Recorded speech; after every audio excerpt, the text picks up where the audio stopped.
Breaking news mga kababayan, ako po. Jerbil Luistro, sobrang kapal ng muka. Talagang binanatan, sinipa, binuljak ni Sara Duterte ng kahihiyan ito. Sobrang kapal pala ng muka. Banat ng banat pero hindi nagbabayad ng utang. Sa sobrang kakapalan ng muka, kahit kumobra ng mali-malitang pera.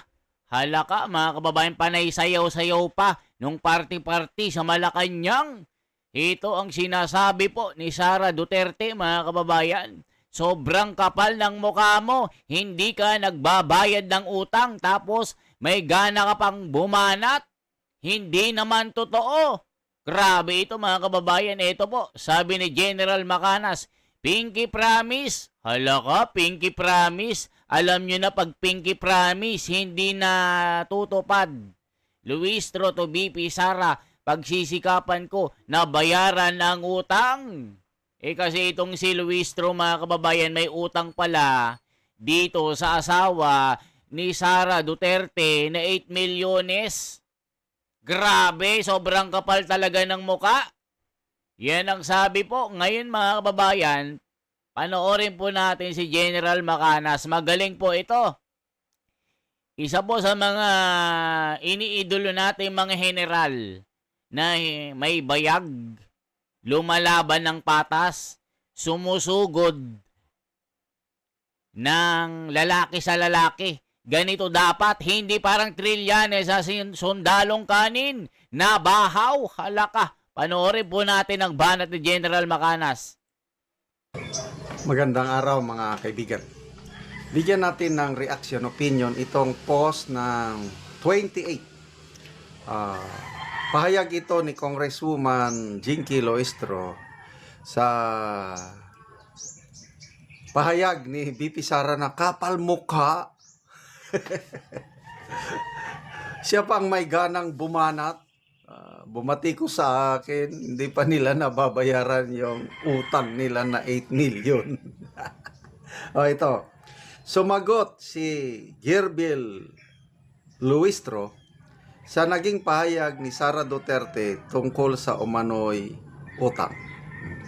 Ayon kay Luistro, pagsisikapan ko po na bayaran ang sinasabi ninyong utang. Ang pahayag na ito ay inilabas sa isang video kung saan direkta niyang tinugunan ang isyu matapos siyang banggitin ni BP Sara kaugnay ng umano'y 8 million na obligasyon sa asawa ng Vice Presidente. Patuloy na sinusundan ng publiko ang palitan ng payag sa dalawang panig matapos ang naging matinding akusasyon at sagutan sa pagitan nila.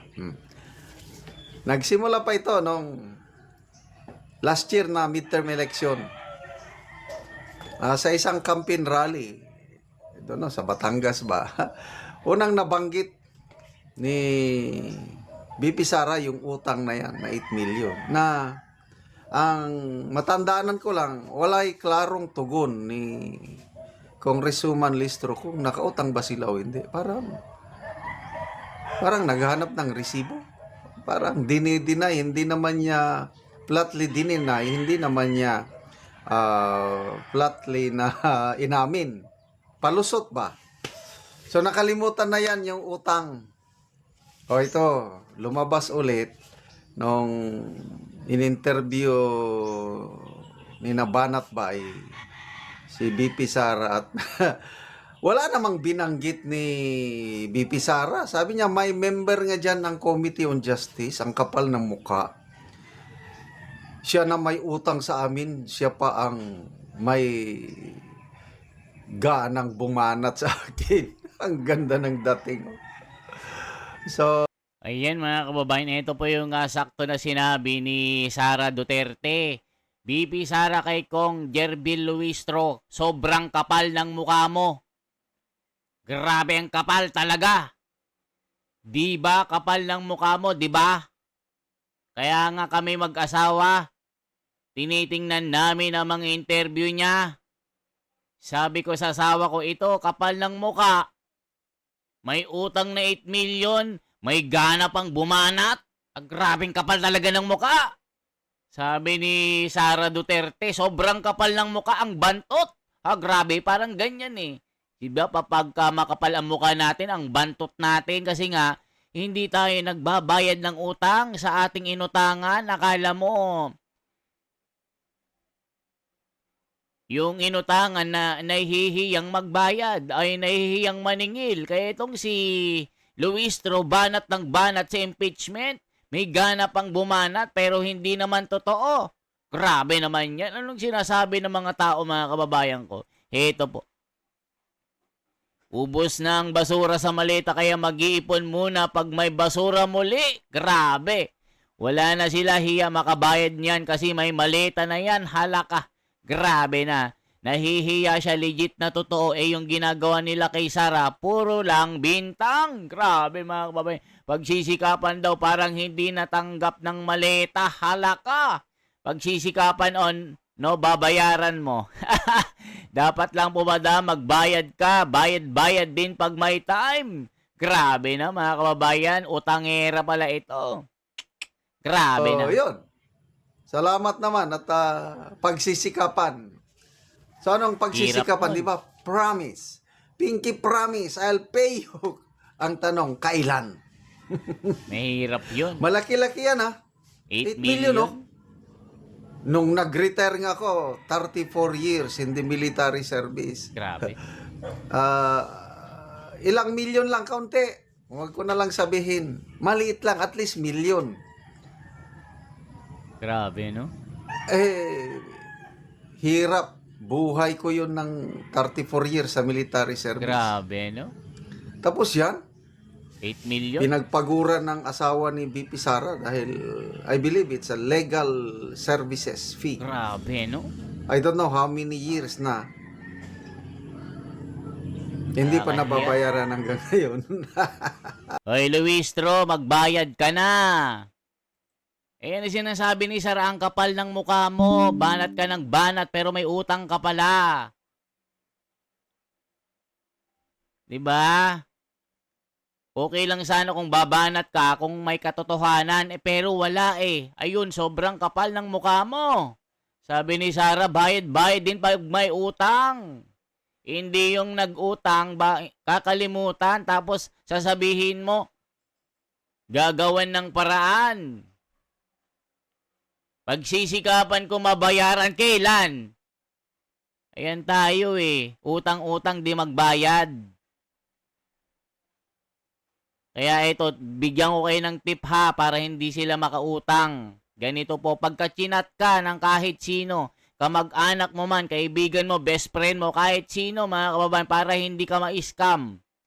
Kahit sino pa yan kasi minsan, ginagawang scam yung mga pang-uutang na hindi sila nagbabayad. Sabihin mo, halimbawa, chinat ka niya, hello po. Pag ni-reply mo yan, sagad na yan, may paawa effect yan. Sabihin niya, pwede bang umutang pabor? Sabihin mo, replyan mo agad, tip ito, effective ito. Wala.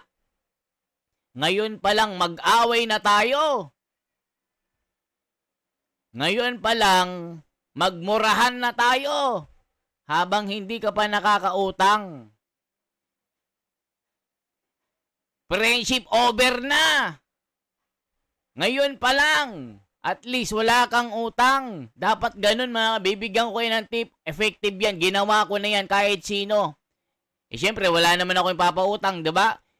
It's over. The friendship is over. No utang no more. Ngayon pa lang mag-away-away na tayo. Dapat ganon. Hindi yung pautangin mo, pag siningil mo na, hindi ka na babayaran. Bato-bato sa langit ang tamaan, mabukulan. Mga kababayan ko, kasi yan ay nai-scam yung nauutangan. Buti pa yung Bombay, inuhulugan ng 20-20, 10-10, 5-5 piso.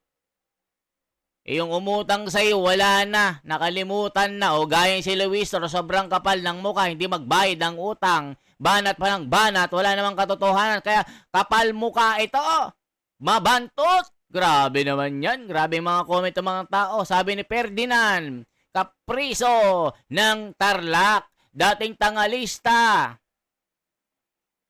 Ngayon, hindi na. Naliligo na. Mga tangalista kasi hindi naliligo. Grabe naman, mababantot kayo. Sabi na yan, Ferdinand, ano, ang babantot ng mga tangalista dito. Bulag-bulagan. Uto-uto. Nakikita ng malawakang pagnanakaw, uto-uto pa rin, tangalista pa rin, kaya mababantot kayo. Hala ka, grabe naman yan ang babantot. Ano ba yan? Only in the Philippines. Oh. I don't know how true ha. May nabasa akong post kahapon na nabanggit din daw niya, how true ha, na nabanggit ni Congressman Luistro na plano naming mag-asawa, bayaran na yan next week. Kailang, grabe naman, it's unfair, hindi na makatarungan yung pinapahiya ko ni BP Sara sa publiko. Nakakaramdam pa rin para sila ng hiya, no? Akala ko. Oh, so, plano namin, plano pa man lang na, magsampa kami ng kaso, cyber libel, laban kay BP Sara, at bahala na daw ang korte na mag-decide kung magbabayad pa sila o hindi. Ano ba yan? Di ba abogado siya? Speaking of pagiging abogado niya, may napanood akong Facebook reel. In-interview si Congressman Luistro, Carmina Constantino sa ANC tungkol sa husband ni Congressman Luistro na accused of hindi ko na banggitin yung kaso dahil mabigat eh. So parang may warrant of arrest yung husband niya. Nako, inaamin niya ngayon. Inadvisean niya ang kanyang husband na magtago. Tinago niya. Dahil ayaw daw niyang makulong ang kanyang husband. Nako, kung Attorney Rowen Aguanzon, dapat madisbar ka, Luistro. Ano ka ba? Diba, dati kang piskal. Tapos, husband mo, itatago mo, may warrant of arrest. Tingnan mo, sino ba yung niya na nag-surrender? Si ex-senator Revilla. May warrant of arrest. So, nag-surrender. Ayan, nakakulong. Husband ni Congressman or Congresswoman Luistro, tinago niya, dapat madisbar. Tapos, sabi pa ni Karen Davila, tinakot niya si Attorney Guanzon. Attorney, baka kasuhan ka ng libel ni Luistro. Tinawanan lang siya, make my day, Luistro. Ay, iba naman talaga kung kalidad na abogado. Attorney Guanzon, dating COA Commissioner, dating COMELEC Commissioner, dating professor sa UP College of Law. Alam niya kung ano ang batas, kaya hindi siya natatakot. Make my day, kasuhan mo ako. Ayun. Malabas na. Pagsisikapan, di ba? Promise. Panata kong makabayan. Ako ay nakalimutan ko na yung sa buong puso, salita at gawa. Panata yun eh. So ito, pagsisikapan is panata. I promise to pay. Ang tanong, when? Ito, tignan natin ang reaction. Ayan, mga kababayan ko, ano masasabi nyo dito sa mga banat ni Sara Duterte? Sobrang kapal na mukha ni Luistro, hindi nagbabayad ng utang, banat ng banat, pero hindi naman totoo. Okay lang sana kung totoo. Pero sa sobrang kapal ng mukha, hindi nagbabayad na amnesia ito. Grabe naman, Luistro, kapal ng mukha mo, sabi ni Sara. Kaya mga kababayan, ano masasabi nyo dito? Kaya yung tip ko sa inyo, pag may nagchat-chat sa inyo, i-reply nyo. Ano yon? Pag sinabi niyang favor, alam nyo na. Ngayon pa lang, away na tayo. Habang di ka pa hindi mo pa ako ginagalit, hindi ka pa nakakautang, away na tayo. Friendship over na. Magkalimutan na. Ganon. Kalimutan mo ng kaibigan mo ako, ganon. Kalimutan mo ng ninong ko ng anak ko, ninang ka ng anak ko, kumare kita. Ngayon pa lang, mag-away na tayo. Ganon. Para wala siyang obligation, wala kang obligation.